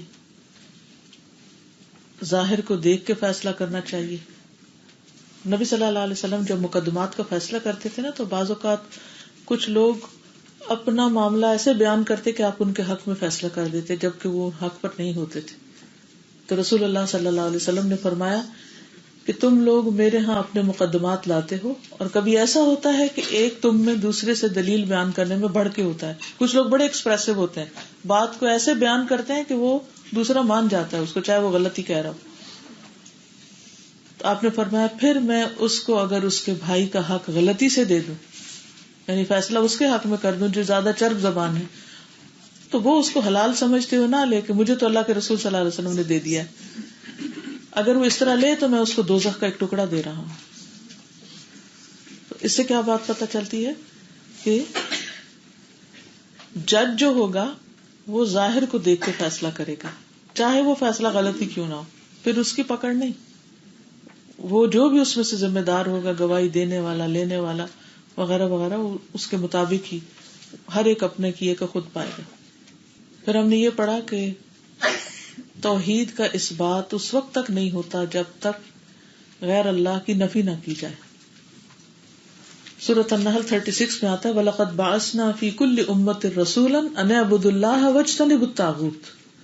ہم نے ہر امت میں ایک رسول بھیجا جو انہیں یہی کہتا تھا کہ لوگوں اللہ کی عبادت کرو اور طاغوت سے بچو، یعنی شیطان کی عبادت نہ کرو، بتوں کی عبادت نہ کرو. پھر یہ کہ لا الہ الا اللہ پڑھنا صرف کافی نہیں بلکہ محمد الرسول اللہ کہنا ضروری ہے. پھر نماز قائم کرنا فرض ہے، زکوٰۃ دینا فرض ہے، اور دینے کے لیے کس کس کو دی جا سکتی ہے تھوڑی سی بات میں اس پہ کر دوں گی ابھی. قرآن مجید میں آتا ہے انما الصدقات للفقراء، زکوٰۃ کس کے لیے ہوتی ہے؟ فقراء کے لیے. فقیر کون ہوتا ہے؟ جس کے پاس کچھ بھی نہ ہو، بالکل ہی خالی ہاتھ. والمساکین، اور مسکینوں کے لیے. مسکین کون ہوتا ہے؟ جس کے پاس ہو تو صحیح کچھ مگر پورا نہ پڑتا ہو. ٹھیک ہے. والعاملین علیہا، اور جو زکوٰۃ کی لکھت پڑھت پہ کام لگے ہوئے ہوں گے، اس کو مینجمنٹ کر رہے ہوں گے، ان کی تنخواہ اس میں سے جا سکتی ہے زکوٰۃ کے اندر سے. تو مثلا آپ دیکھیں نا کہ منی میٹر جو ہوتے ہیں وہ اگر جیسے بیت المال ہے تو اس میں ہو سکتا ہے کروڑوں کی زکوٰۃ جمع ہو رہی ہو. اب وہ ایسے تو نہیں ہو سکتا کہ وہ اس کو بس کوئی صرف والنٹیرلی اکٹھا کرتا رہے. بعض اوقات سارا سارا دن اس کام میں لگ سکتا ہے، تو پھر وہ اس شخص کی تو کوئی جاب نہیں ہوگی، کہیں کام نہیں کر سکے گا، تو اس کی تنخواہ زکوٰۃ کے مال میں سے دی جا سکتی.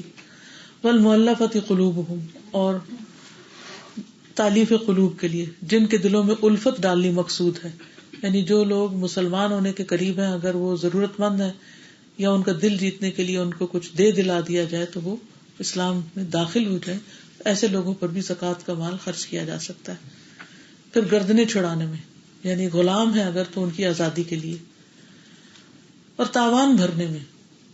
تاوان بھرنے کا مطلب یہ ہے کہ اگر کسی کے اوپر مثلاً قرضہ ہے ایسا، یا وہ قرضہ اس کی اپنی ذاتی کسی وجہ سے نہیں، اس نے کسی کی گارنٹی دی، مثلاً بینک لون یا کسی بھی جگہ پہ، اول تو کسی غلط چیز میں تو نہیں دینی چاہیے، لیکن بعض اوقات کوئی قرضہ کسی کو لین دین ہوتا ہے نا، تو ایک گارنٹر ہوتا ہے. اب کسی نے گارنٹی دی، اس کا مطلب کیا ہے کہ جو میری سفارش کی وجہ سے قرضہ لے رہا ہے اگر اس نے نہ دیا تو میں دوں گا. ٹھیک ہے نا. اب وہ جس کی گارنٹی دی مثلاً وہ فوت ہو گیا یا وہ بھاگ گیا، اب یہ ساری چٹی کس پہ پڑ گئی؟ گارنٹی دینے والے پہ. اب اس کے پاس اتنا ہے ہی نہیں، تو اب لوگ اس کو زکوٰۃ دے دیں گے تاکہ وہ زکوٰۃ کے پیسے سے اپنی وہ چٹی پوری کر دے. سمجھ گئے؟ یہ ہے غارمین. وفی سبیل اللہ، اور اللہ کے راستے میں. اللہ کے راستے سے مراد جہاد بھی ہے اور اللہ کے راستے سے مراد دین کی تعلیم. فریضۃ من اللہ، یہ اللہ کی طرف سے فریضہ ہے. لیکن آپ دیکھ رہے ہیں ترتیب سب سے زیادہ حقدار زکوٰۃ کے کون ہیں؟ فقراء اور مساکین، پہلے درجے پر ان کا حق. اصل زکوٰۃ رکھی اس لیے گئی ہے تاکہ معاشرے کے وہ افراد جن کے پاس بیسک نیڈز نہیں ہے، بیسک نیڈز، نہ کھانا ہے، نہ کپڑا ہے، نہ چھت ہے، نہ سواری کا صحیح انتظام ہے، نہ اپنی عزت چھپانے کا کوئی ذریعہ ہے، تو ایسی صورت میں سب سے پہلے ان کی طرف توجہ کرنی چاہیے زکوٰۃ کے مال سے. فریضۃ من اللہ واللہ علیم حکیم، اور اللہ علم والا، حکمت والا ہے. پھر آپ دیکھیے کہ یہ حدیث کے الفاظ قابل غور ہیں. اگر آپ اپنی عربی ٹیکسٹ دیکھیں، فَإِذَا فَعَلُوا ذَلِكَ، جب وہ یہ کر لیں. اب اس میں دو تو کرنے کے کام ہے، اقامت صلاۃ اور ادائے زکوٰۃ. تیسرا شہادت، گواہی دینا، اس کو بھی کام بتایا گیا ہے. یہ کر لیں کام، کیونکہ اس میں صرف زبان نہیں، اقرار قبول کر لینا اور پھر وہ مان جانا اور عمل کرنا وہ بھی شامل ہو جاتا ہے نا. تو اگر وہ یہ کر لیں تو قول پر بھی فعل کا اطلاق ہوتا ہے. پھر یہ بات کہ مخلوق کا محاسبہ اللہ کا کام ہے. نبی صلی اللہ علیہ وسلم کو فرمایا گیا نا، فَذَكِّرْ إِنَّمَا أَنْتَ مُذَكِّرْ لَسْتَ عَلَيْهِمْ بِمُسَيْطِرٍ، آپ ان کو نصیحت کریں کیونکہ آپ کا کام نصیحت کرنا ہے. إِلَّا مَنْ تَوَلَّى وَكَفَرَ، جو منہ موڑے گا، کفر کرے گا، فَيُعَذِّبُهُ اللَّهُ الْعَذَابَ الْأَكْبَرَ، اللہ اس کو بہت بڑا عذاب دے گا، اس کا حساب پھر اللہ کے اوپر.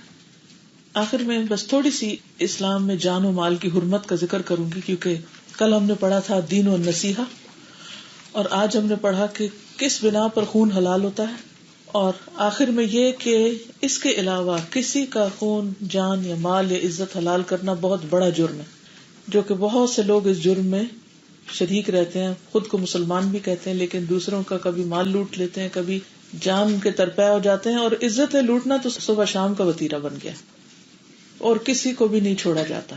کوئی ادھر ادھر ہو بس اس کے پیچھے اس کے خلاف بولنا شروع کر دیا.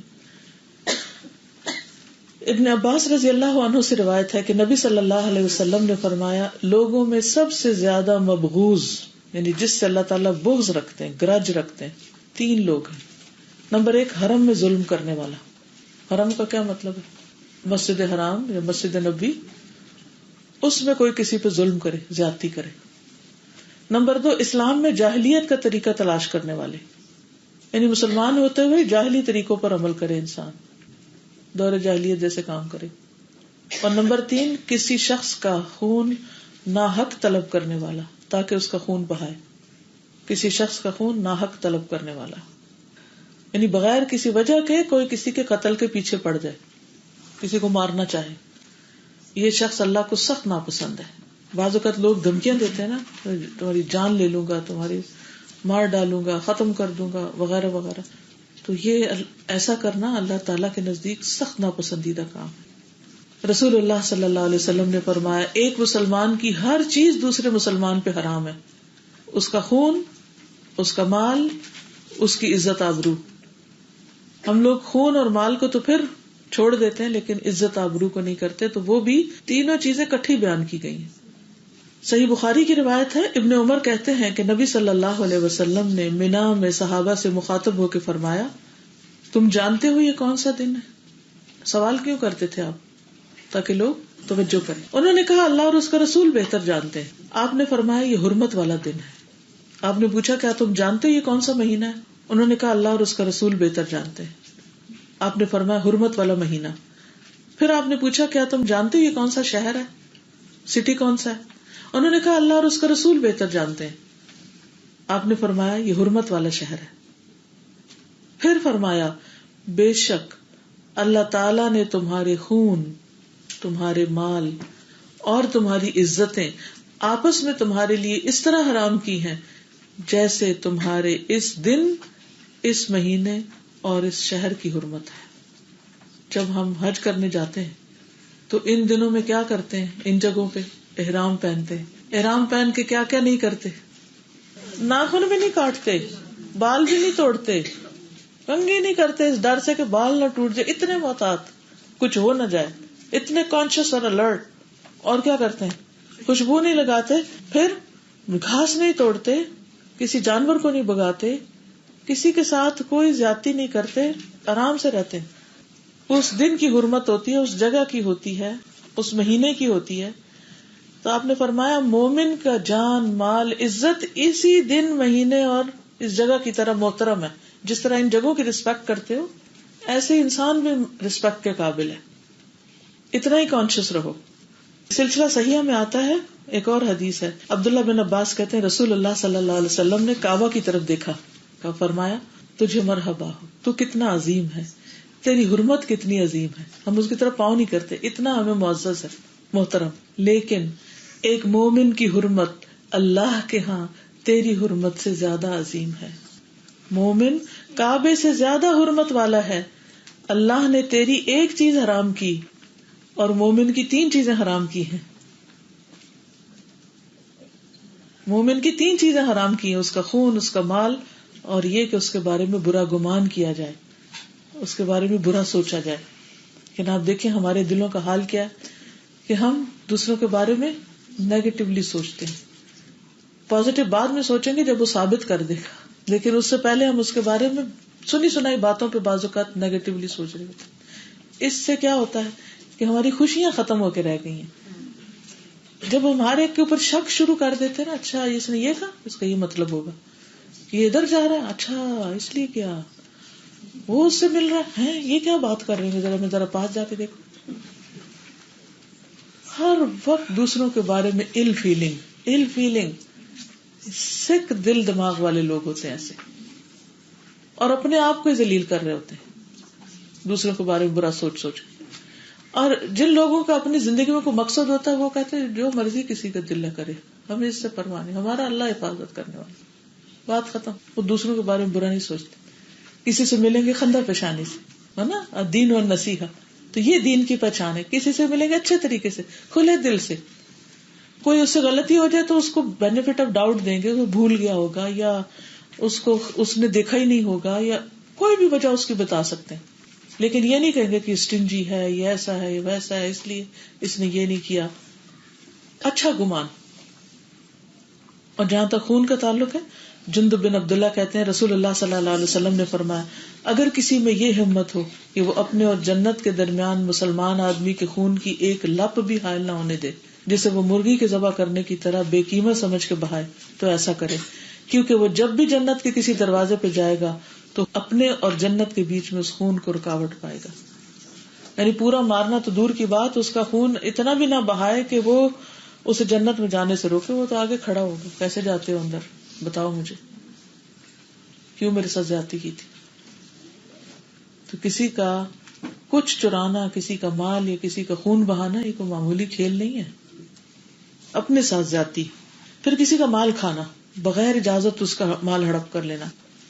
رسول اللہ صلی اللہ علیہ وسلم نے فرمایا کسی شخص کے لیے اپنے کسی بھائی کا مال لینا جائز نہیں, کیونکہ اللہ نے ایک مسلمان پہ دوسرے مسلمان کا مال حرام کر دیا. اور اگر شک گزر جائے, مثلاً آپ یہاں سے باہر نکلے, جوتا پہننے لگے اور آپ دیکھتے ہیں آپ کا جوتا نہیں پڑا, پھر دور آپ دیکھتے ہیں کچھ آپ کے جوتے سے ملتا جلتا ہے, لیکن آپ کو شک ہوتا ہے کہ یہ میرا خیال ہے میرا نہیں, تو کیا کرنا چاہیے, پہن کے چلے جانا چاہیے؟ نہیں, شک والی چیز چھوڑ دینی چاہیے. نہیں ہو سکتا ہے کوئی غلطی سے میرا چینج کر کے چلا گیا اور وہ واپس آئے گا, اپنا پہنے گا اور میرا چھوڑے گا, اور اگر نہ چھوڑے تو وہ آپ کے کام کا نہیں ہو, تو کسی کا تھا, وہ آپ کو تو پنچ ہی کرے گا.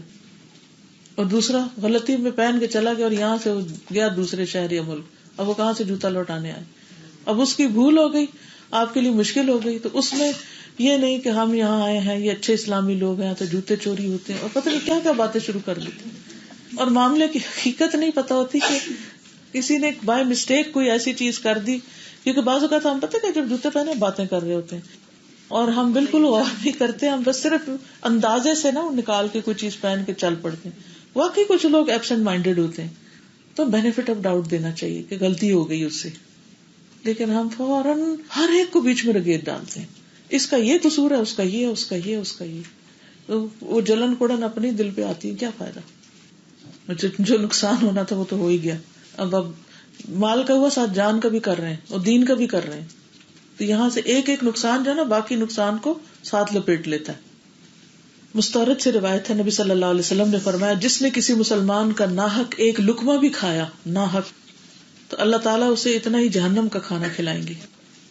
جس نے کسی مسلمان کا ناحق کپڑا پہنا چوری کر کے یا کسی بھی طرح, یا جیسے درزیوں کو عام طور پہ دیتے ہیں نا تو وہ کاٹ کے ٹکڑے رکھ لیتے ہیں اور پھر اس کے اور ریڈی میڈ بنا کے کسی اور کو پہناتے ہیں, تو یہ بھی ظلم ہے. تو جس نے کسی مسلمان کا ناحق کپڑا پہنا تو اللہ تعالیٰ اسے اسی کے بقدر جہنم کا کپڑا پہنائیں گے. اور جو کوئی کسی مسلمان کے ساتھ دکھلاوے والی جگہ پہ کھڑا ہوگا, یعنی اپنے آپ کو شو آف کرے, تو اللہ تعالیٰ قیامت کے دن اسے دکھلاوے کے مقام پہ کھڑا کرے گا. رسول اللہ صلی اللہ علیہ وسلم نے فرمایا, مسلمان وہ ہوتا ہے جس کی زبان اور ہاتھ سے دوسرے مسلمان محفوظ رہیں. مومن وہ ہوتا ہے جس کی طرف سے لوگوں کو اپنی جان اور مال کا امن ہو, جان اور مال کا امن ہو. مسلم کے ہاتھ اور زبان اور مومن کے جان اور مال, لیول کا فرق دیکھ لیا نا. اگر کوئی کسی کی ناجائز زمین پہ قبضہ کرتا ہے ایک بالشت بھی, تو اس کا کیا سزا ہے؟ قیامت کے دن کیا ہوگا اس کے ساتھ؟ 7 زمینوں کا توق اس کے گلے میں ڈالا جائے گا. ایک چھت سر پہ اٹھانی پڑے تو کیا حال. یہ کہتی ہے کہ یہاں سینٹر میں ہم بعض اوقات فریج میں لوگ اپنا کھانا لا کے رکھ دیتے ہیں, تو کسی دوسرے کو بھوک لگتی ہے تو وہ جا کے کسی کے بھی ٹفن سے نکال کے کھا لیتا ہے. دیکھیے اگر تو اسپیسیفک کھانا ہے, کسی نے اپنا سیو کرنے کے لیے رکھا ہے تو اجازت نہیں. لیکن اگر یہ ہے کہ جیسے کھانے بچ جاتے ہیں اور وہ رکھ دیتے ہیں, تو وہ انڈرسٹوڈ ہے نا کہ وہ تو سب کے لیے, جس کو بھی بھوک لگے کھا لے, وہ اجازت عام ہے. تو وہ تو سب کا مشترکہ مال ہے, جس کو بھی بھوک لگے کھا لے. لیکن اگر کسی کے ٹفن پہ لکھ کے رکھا ہوا ہے یہ فلاں کا کھانا ہے, کوئی ہو سکتا ہے ڈائبٹیز ہو, کسی کو کوئی بیماری ہو, وہ بےچارا گھر سے بنا کے اپنے لیے لایا ہو اور دوسرا جا کے کھا لے, تو وہ کیا کرے گا؟ ہو سکتا ہے کہ وہ شوگر کا مریض, اس کو وقت پہ کھانا نہ ملے, اس کے ساتھ اور اسٹروک ہوا پڑا اس کو, تو کون اس کا ذمہ دار ہوگا؟ یعنی کہ کئی چیزوں کے بڑے بڑے نقصان بھی ہو جاتے ہیں. تو اس لیے یہ بہت ضروری ہے کہ ہم اس چیز سے بہت محتاط رہیں. اور ایسے گناہ کرنے سے دل پہ سیاہ نقطے لگ جاتے ہیں اور پھر انسان فتنوں میں پڑ جاتا ہے. ابو امامہ کہتے ہیں, میں نے رسول اللہ صلی اللہ علیہ وسلم سے سنا, آپ فرما رہے تھے, جس شخص نے جھوٹی قسم کے ساتھ کسی مسلمان کا مال حاصل کیا اس کے دل پر ایک سیاہ نقطہ ہوگا جس کو قیامت تک کوئی چیز تبدیل نہیں کر سکتی, الا یہ کہ بندہ توبہ کرے اور صدقہ کرے اور اللہ تعالیٰ کے حضور معافی مانگے. اس کی بہنوں, کسی کا خون لینا, کسی کی جان, کسی کا مال, کسی کی عزت, یہ کوئی معمولی چیزیں نہیں ہیں.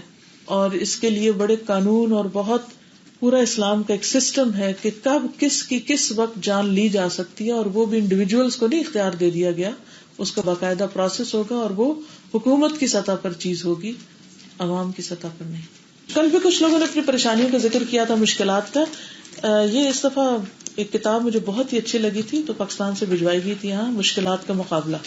یہ کتاب اویلیبل ہے, اس میں 43 طریقے بتائے گئے کہ کسی بھی مشکل کو کیسے فیس کریں, کیونکہ ہم بعض اوقات مشکلات میں پڑھ کر اپنا دین ایمان کھو بیٹھتے ہیں.